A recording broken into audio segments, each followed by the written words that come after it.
नमस्कार, मैं राकेश परमार और आप देख रहे हैं महत्वपूर्ण मुद्दा। मित्रों, आज का महत्वपूर्ण मुद्दा तो यह था कि पटना के गर्दनी बाग में मुस्लिम संगठनों ने वक्फ बोर्ड को बचाने की मुहिम में एक बहुत बड़ा बैठक किया था। बिहार के तमाम राजनीतिक दलों को उसमें आमंत्रण था।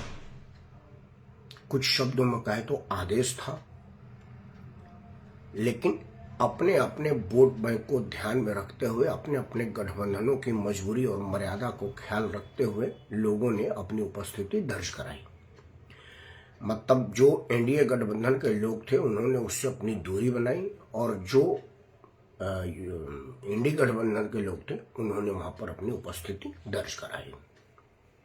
आज ये जून था, अपने अपने हिसाब से लोगों ने संबोधन किया, अपनी अपनी बात रखी। मेरा मुद्दा आज यह नहीं है, नहीं तो मैं इसी पर विस्तृत चर्चा करता कि यह कितनी जरूरी है और इसमें उपस्थित नेतागण अपनी मानसिकता के अनुरूप कह रहे हैं, वो किस उद्देश्य से कह रहे हैं और क्यों कह रहे हैं। लेकिन उससे मिलता जुलता ही मुद्दा आज मैंने चुना है कि अगर इतिहास को बढ़िया से तबीयत से खोद दिया गया तो क्या होगा। योगी आदित्यनाथ जी उत्तर प्रदेश के माननीय मुख्यमंत्री और देश दुनिया में सर्वाधिक लोकप्रिय जननायक में अपने स्थान को बड़ी तेजी से बना चुके हैं। पक्ष हो या विपक्ष हो या निष्पक्ष हो, उनके कथनों को सुनता है, उस पर विश्लेषण करता है, अपने राजनीतिक उद्देश्यों के हिसाब से उस पर अपना रिएक्शन देता है। तो योगी आदित्यनाथ के बयानों पर, रिएक्शन पर मैं कोई शब्द नहीं बोलूंगा, क्योंकि वह निष्पक्ष नहीं होता। जो योगी के पक्ष में है वो उसको बढ़िया कहते हैं, जो विपक्ष में है उसको बुरा कहते हैं। निष्पक्ष राजनीति अब कहीं रही नहीं है, तो मैं किसी को निष्पक्ष कैसे कहूं। मुझे दिखेगा तो मैं जरूर आपको बताऊंगा।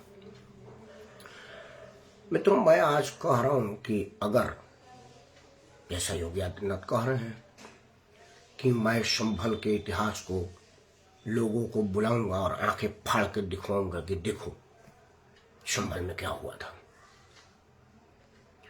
मेरा मामला थोड़ा और वाइडर एंग पर है, थोड़ा और विस्तार लिए हुए है। क्योंकि यह अलग बात है कि मैं उसी उत्तर प्रदेश का मतदाता हूं जिसके मुख्यमंत्री योगी आदित्यनाथ है। मतलब अगर एक शब्द में कहा जाए तो योगी को मुख्यमंत्री बनाने में एक मेरे वोट का भी योगदान है। लेकिन मैं निवास भारत के राजधानी दिल्ली में करता हूं, आयकर यहाँ के सरकार को देता हूं, राशन यहाँ से लेता हूं। हालांकि मुफ्त के राशन के कैटेगरी में मैं नहीं आता, इसीलिए दिल्ली के सरकार पर बोझ नहीं हूं। इनकम टैक्स 30% के स्लैब में आता हूं, तो कमाई का 30% का अनुदान दिल्ली सरकार को देता हूं। तो सरकार पर एहसानी है, उनका मेरे ऊपर कोई योगदान नहीं है। क्योंकि कोई भी चीज मुझे नहीं मिलती है, मैं उसका पात्रता नहीं रखता। खैर, चर्चा करते हैं। पूरे राष्ट्र में अगर तबीयत से इतिहास की हो जाएगी खुदाई, तो कितने लोगों की भाईचारा में हो जाएगी जुदाई, कितने लोगों के संबंधों की हो जाएगी विदाई, और यह कितना होगा दुखदाई, पीड़ादायी, कष्टदायी। आज इसी पर थोड़ी देर हम सब आपस में बतियाएं। मित्रों,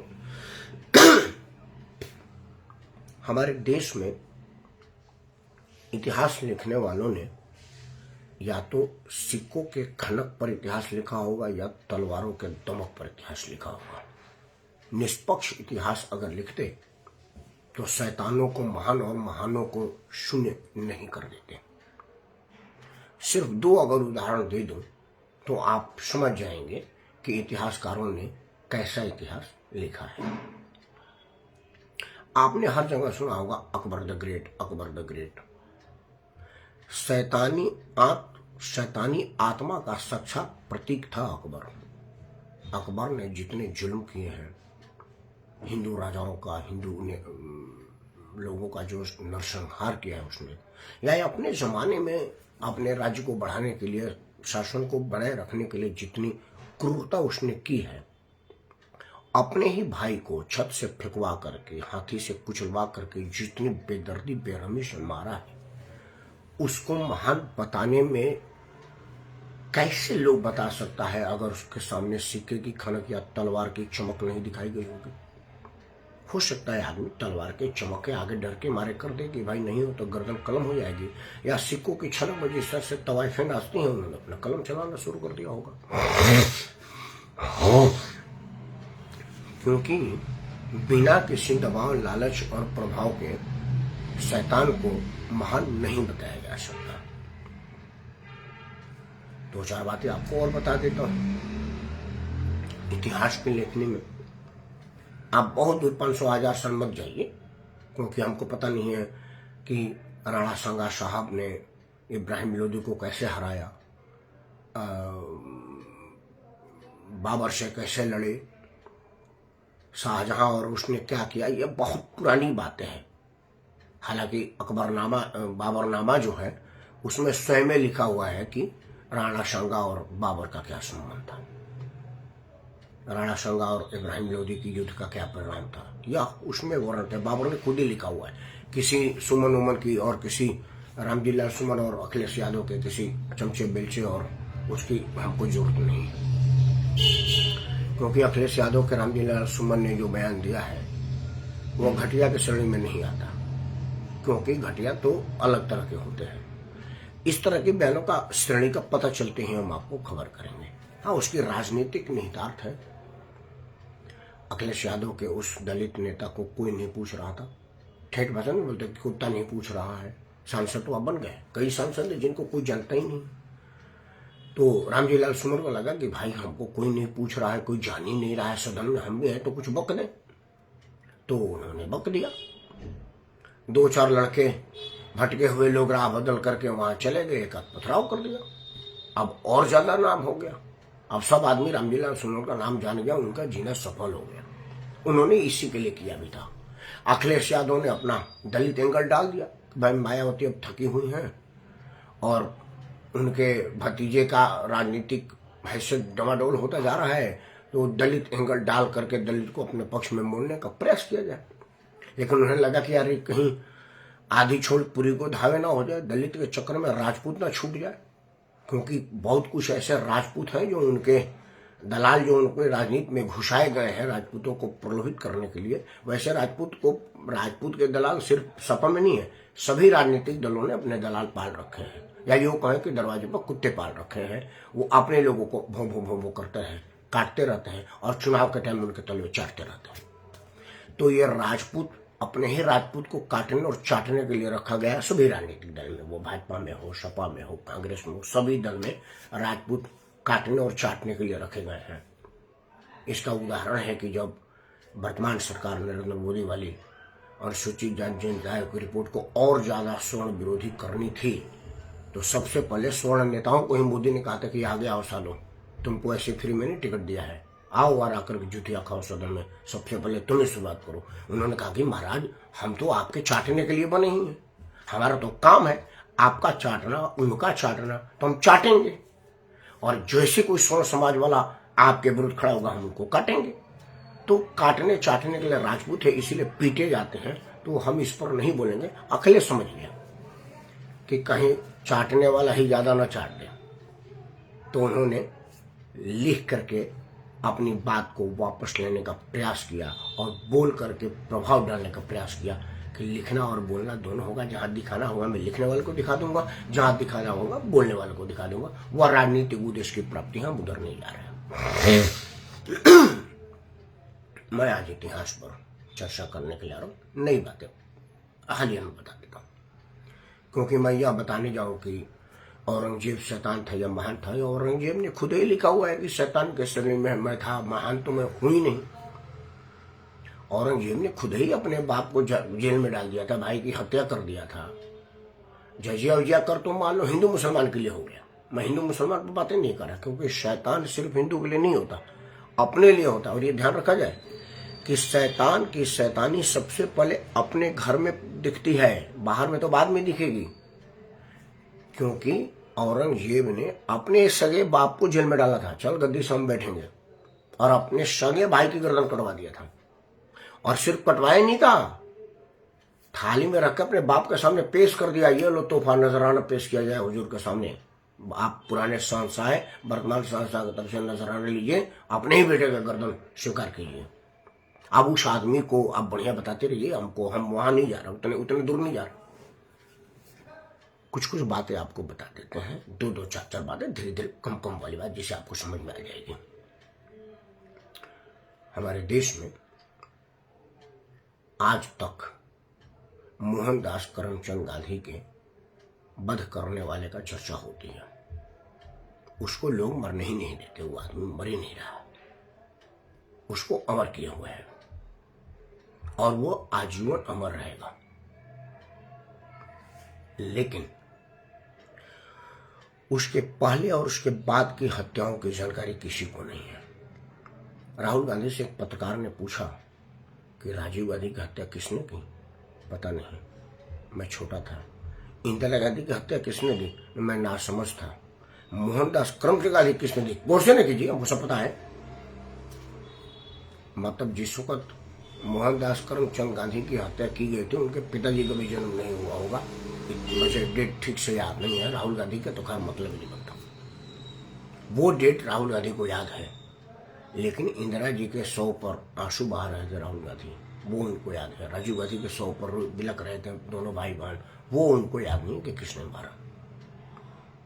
मैं राहुल गांधी और प्रियंका गांधी की चर्चा नहीं कर रहा, आज इतिहास की चर्चा कर रहा हूं कि अगर इतिहास खुदने लगेगा तो लोग पूछेंगे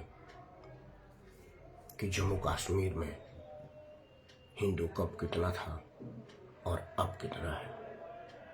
लोग पूछेंगे कि नवाखाली तो पुराना मामला हो गया, अभी जो बिहार में दंगा हुआ था, अब भी अखिलेश यादव के जमाने में जो पश्चिमी उत्तर प्रदेश में दंगा हुआ था, ट्रैक्टरों में भर करके लाशें नदी में फेंकी गई थी, वो किनकी थी? क्योंकि वो तो पुराना वाला तो मोहनजोदड़ो और हड़प्पा की खुदाई से निकल नहीं रहा। ये तो टीवी मीडिया और सोशल मीडिया के जमाने में हर आदमी का मोबाइल में फुटेज है। तो अगर इतिहासकारों ने इसकी इतिहास निकाली अभी 10 दिन पहले का, तो फिर क्या होगा? लोगों के सामने साफ छवि और स्पष्ट बातें आ जाएंगी तो क्या होगा? मैं तो कहता हूं कि यार बहुत ही ज्यादा रामचंद्र जी, अकबर जी और उन लोगों का इतिहास की चर्चा मत करो। अगर कहीं लोगों को यह पता चल गया, ध्यान से अगर लोगों ने सोच लिया कि भाई मुलायम सिंह यादव एक छोटे से स्कूल में पढ़ाते थे, पढ़ाते भी थे कि नहीं अज्ञान नहीं है, लेकिन अगर पढ़ाते भी होंगे तो एक प्राइमरी में पढ़ाने वाले का तनख्वाह कितना था? अच्छा कितना होगा? मुलायम सिंह के परिवार का कोई भी आदमी नौकरी नहीं करता। उन्होंने एफिडेविट में लिखा है, किसी का व्यवसाय और नौकरी नहीं लिखी गई है। अखिलेश यादव के जब घर से टाइल तोड़ कर निकाल के टोटी उटी निकाल के आए थे, तो उससे बड़ा आलिशान कोठी उसी घर के बगल में बना है लखनऊ में। वो विक्रमादित्य मार्ग अब करीब करीब दोनों तरफ इन्हीं लोगों का है, बड़ी कोठी बनी हुई है। अखिलेश यादव का विधायक और सांसद और मुख्यमंत्री के रूप में जितनी तनख्वाह मिलती है, उस सारे तनख्वाह को जमा कर दिया जाए, 1 रुपया उसमें से निकाला न जाए, तब भी वो जितनी बड़ी कोठी है उसका पेंट नहीं करवा सकते। दीवार की, बाउंड्री की, घर के अंदर की बातें नहीं कर रहे। तो जिसके पास बाउंड्री पेंट करे का पैसा नहीं, तो उतनी बड़ी महल बनाया कहां से? अगर यही हमारा भाई पूछ ले, सोच ले, तो क्या होगा? मैं तो इस इतिहास की चिंता करूं। मैं तो बहुत दूर इतिहास जाता नहीं, वो इसलिए नहीं जाता कि भाई मुझे सही में इतिहास का बहुत ज्ञान नहीं है। इब्राहिम लोदी, अकबर, बाबर, शाहजहां, ये कौन याद करे? मैं साइंस का विद्यार्थी हूं, साइंस का theta plus cos theta square 1 ये पढ़ाऊं मैं a प्लस बी प्लस 1 इसको होल स्क्वायर 1 ये पढ़ाऊं मैं। a प्लस बी प्लस 1 का क्या मानक होता है ये पढ़ाऊं मैं। मुझको ये मालूम, मैं bells law, Charles law, Thoms law ये पढ़ाऊं मैं, बेरेनियर पढ़ाऊं मैं, न्यूटन की लॉ पढ़ाऊं मैं, तो ये सब चीज पढ़ा। मैं तो गैलीलियो का सिद्धांत पढ़ाऊं मैं तो ये इतिहास भूगोल का ज्ञान मुझे नहीं है, क्योंकि मैं विज्ञान का विद्यार्थी रहा हूं। तो विज्ञान का विद्यार्थी वो गैलीलियो का सिद्धांत पढ़ेगा, बर्नियर कैलिपर्स का सिद्धांत पढ़ेगा, बायस लॉ, चार्ल्स लॉ पढ़ेगा, कि बाबर और अकबर को पढ़ेगा। तो बाबर अकबर तो टीवी में बोलने से सीख समझ गया हूँ, लोगों को जान बूझ करके। लेकिन ये जो भी सामने वाला इतिहास, तो किसी विद्यालय में पढ़ने की जरूरत नहीं है। कोई हमारे बिहार का भाई अगर पूछ दे कि भैया लालू प्रसाद यादव स्वयं ही कहे हैं, ये कोई पुरानी इतिहासकारों से सिक्के और तलवार पर नहीं लिखवाई गई है, सिक्के खनक या तलवार की चमक पर नहीं, अभी तो लालू जी जिंदा है और वो स्वयं कहते हैं कि हम गुदरी के लाल हैं। लालू जी ने टीवी में खुद बोला हुआ है, उनका बोलती तस्वीर है, और अभी लालू जी जिंदा है। ईश्वर उनको स्वस्थ रखे और लंबा दिन जीवन दे। लालू जी ने स्वयं कहा है कि भाई मैं बड़ा गरीब घर का बच्चा था, पटना के वेटरनरी अस्पताल मतलब मवेशियों के अस्पताल में जो चपरासी को मिलने वाला सिंगल कमरे का मकान था, वो मेरे भाई चूंकि उसमें चपरासी थे उनको मिला हुआ था, और हम सब भाई बहन उसी में सोते थे। मतलब 10 बाई 10 के कमरे में नहाना, खाना, धोना और सोना सब होता था। तो कैसी आर्थिक स्थिति थी अभी आपको स्पष्ट है। और आज लालू प्रसाद का परिवार में हेलीकॉप्टर में बच्चा जन्मदिन मना रहा है। पहले मैं यह स्पष्ट कर दूं कि किसी का बच्चा जमीन से उठ करके हेलीकॉप्टर में जन्मदिन मनाए, मुझे बड़ी खुशी होती है। लेकिन मैं चाहता हूं कि बिहार का हर बच्चा जो जमीन पर सो करके अपना पढ़ाई पूरा किया हो, वो हेलीकॉप्टर में जन्मदिन मनाए, चांद में जाके जन्मदिन मनाए। लेकिन हर आदमी मनाए, सिर्फ लालू जी का बच्चा ना मनाए। किसी ने पूछ लिया कि भाई एफिडेविट में लालू प्रसाद यादव और उनके कोई बच्चा नौकरी नहीं करता। हालांकि उनके घर में 2 डॉक्टर है, यह मैंने सुना है, लेकिन उन्होंने भी किसी अस्पताल में नौकरी करने की साहस नहीं जुटा पाए, क्योंकि डिग्री ले लेने और नौकरी करने में अंतर होगा। लोगों को बताना पड़ेगा ना कि भाई अगर धक धक कर रहा है तो कितना धड़कन है, और पूछ देगा ना कि भाई स्वस्थ आदमी के शरीर में कितना फ़ारेनहाइट टेम्परेचर होना चाहिए, 98.5 होना चाहिए या उससे ऊपर नीचे होना चाहिए या कम बेसी होना चाहिए। पूछ देगा तो पढ़ना पड़ेगा ना। अभी इतनी पढ़ाई की है कि नहीं की मुझे क्या पता, क्योंकि मैं उसी डॉक्टर बिटिया के स्टेटमेंट पढ़ा था कि बिहार सरकार हमारे पिताजी को मारना चाहती है, स्वास्थ्य सेवा नहीं दे पा रही है। भाई 2 डॉक्टर खुद के घर में है तो बाहर के डॉक्टर क्या जरूरत है भाई? राजकोष से पढ़ी हो तुम लोग, तुम खुद काहे नहीं देख रहे अपने पिताजी को? मतलब पढ़े नहीं होगा, सिर्फ डिग्री ली हो, ये मैं नहीं कर रहा, तुम खुद कर रहे हो। और बाकी वालों को तो पता ही है। तेजस्वी ने रजत शर्मा के शो में कहा था कि नहीं, I am 9th pass not 9th fail. मान लिया तेरी बात, तू 9 पास है भाई, 9 फेल नहीं है। लोग गलत बोल रहे हैं, 6ठी में 6 बार फेल, वापस लेते हैं, 9वीं पास है। अब तुरंत मैंने 9वीं पास का डिटेल देखा कि किस चीज की नौकरी मिलेगी, तो चपरासी को मिलेगी, साइकिल चलाना आना चाहिए। तो टीवी पर साइकिल चलाते हुए धड़म से गिरने की फुटेज हमने देखा है।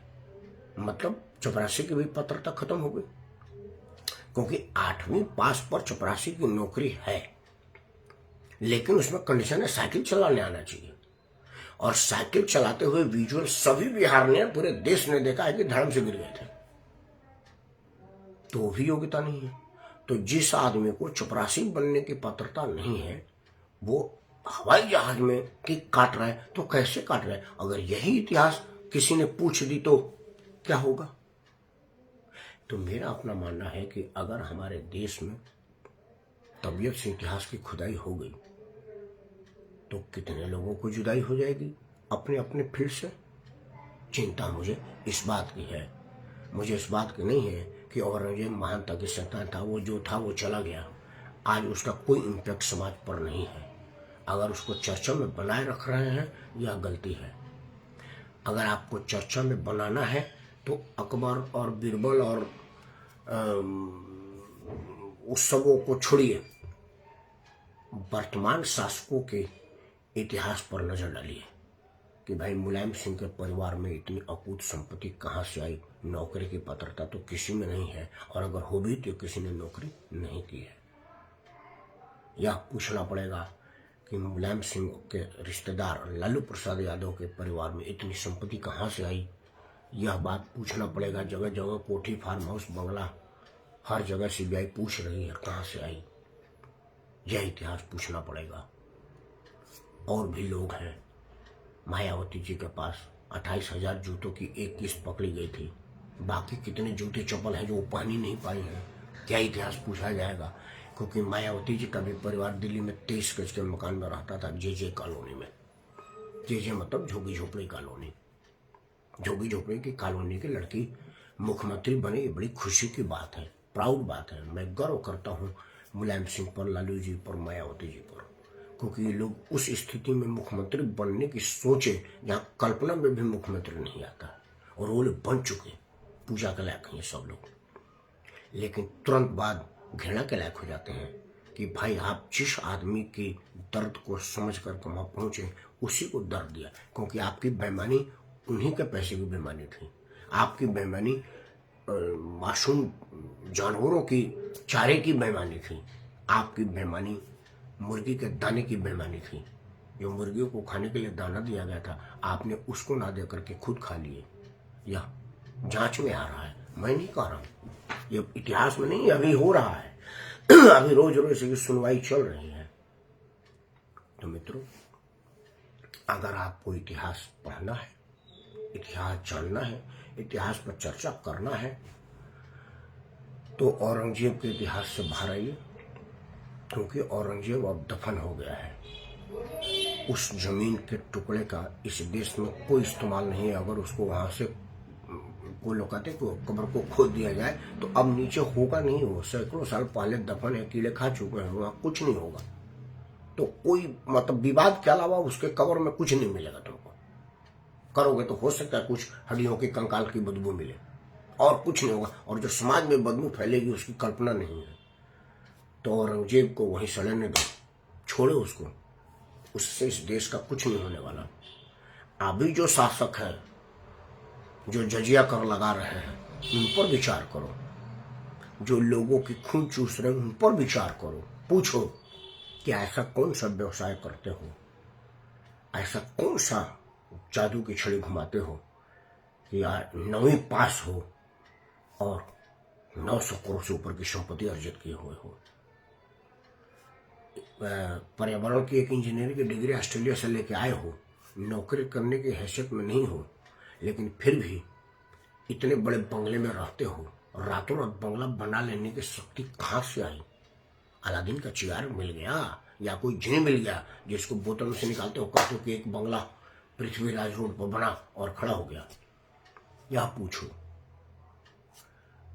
अखिलेश यादव, मुलायम सिंह जी, लालू जी, तेजस्वी, तेज प्रताप और मायावती जी का नाम ले करके मैं चर्चा करके मतलब नहीं है कि बाकी नेताओं को मैं क्लीन चिट दे रहा हूँ, नहीं। वीडियो मेरा 20-25 मिनट का होता है। अगर सबका नाम लेने लगा, वो ममता बनर्जी से लेकर के जयललिता तक, तो नामे लेने में आधा घंटा से ज्यादा लग जाएगा।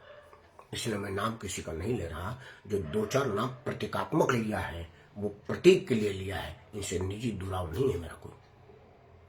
तो मेरा वीडियो बंद करने से पहले एक ही प्रार्थना है कि इतिहास मोहनजोदड़ो हड़प्पा की खुदाई से क्या मिलेगा और क्या हासिल होगा, मैं नहीं समझ पा रहा हूँ। औरंगजेब की कब्र रहेगी या खुदेगी, इससे क्या समाज को फायदा होगा यह मैं नहीं समझ रहा हूँ। नुकसान होगा यह मैं देख रहा हूँ। लेकिन अगर आपने इतिहास खोद दिया कि मुलायम सिंह के पास इतनी संपत्ति कहाँ से आई, लालू जी के प्रसाद इतनी संपत्ति कहाँ से आई, मायावती जी के पास इतनी संपत्ति कहाँ से आई, ममता बनर्जी जी के पास कहाँ से आई, और लोगों के पास कहाँ से आई, तो आपको फर्क पड़ेगा। क्योंकि आप मतदान के टाइम में परहेज करेंगे और लोगों को सबक सिखाएंगे। क्योंकि अब औरंगजेब है नहीं जिसको आप सबक सिखाएं, अब इब्राहिम लोदी है नहीं जिसको आप सबक सिखाएं, और राणा संगा है नहीं जिससे आप पूछें कि तूने बाबर का मदद किया था या मर्डर किया था। लेकिन ये लोग हैं जिनसे आप पूछ सकते हैं कि इतनी संपत्ति कहाँ से आई। तो मित्रों, एक ही बात के साथ वीडियो बंद करूंगा कि करिए इतिहास की खुदाई, क्योंकि इससे कई लोगों की हो जाएगी राजनीतिक दवाई, और दवाई जरूरी है। क्योंकि इन दवाई न मिलने की वजह से इन लोगों ने हमको बहुत दिनों तक है दवाई। तो अब दबिए नहीं, निकलिए और जात पात, ऊंच नीच, घर बाहर, अगला पिछड़ा के मोया जाल से हटिए, क्योंकि यह आपको उसी जाल में बांधे हुए हैं। ताकि आप जाल में जकड़े रहें और ये अपना काम करते रहें। तो अगर वो कहेंगे कि हम आपके जात के हैं तो पूछिए कि बिल्कुल आपके जात के हैं, इसीलिए तो पूछ रहे हैं कि यह संपत्ति कहाँ से आई, बताना तो पड़ेगा मेरे भाई। इन्हीं सुनते सर मैं राकेश कुमार आप सबको स्वागत करता हूँ। जय हिंद, वंदे मातरम और भारत माता की जय।